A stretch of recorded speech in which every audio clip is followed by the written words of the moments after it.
चलिए दोस्तों, खेसारी लाल की एक और मोशन पोस्टर आ गया है। इसी वीडियो में शुरू से लेकर अंत तक बना रहिए। हमेशा ऐसा वीडियो न्यू परमिशन जितना जल्दी लाने को मैं प्रयास करता हूं।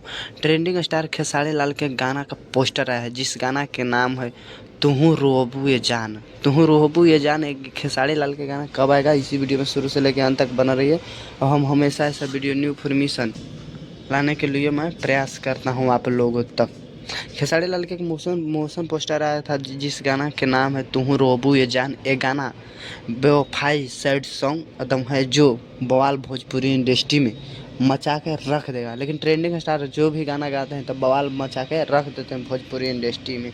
तो खेसारी लाल का एक मोशन पोस्टर है, जिस गाना के नाम है तुहू रोबू ये जान। बात करें ये गाना के कब आएगा, तो ये गाना के सुबह 7 बजे, मानो 7 तारीख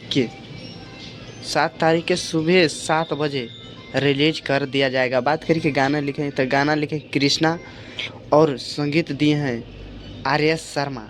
अब बात करें इस गाने को गाए हैं दबंग स्टार खेसारी लाल, जो सिर्फ खेसारी लाल गाना गाए हैं, जो भोजपुरी इंडस्ट्री में तहलका मचा के रख देंगे। और हम हमेशा ऐसा वीडियो न्यू परमिशन आप लोगों तक लाने को लिए मैं प्रयास करता हूं। पूरा वीडियो देखने के लिए आप लोगों को धन्यवाद।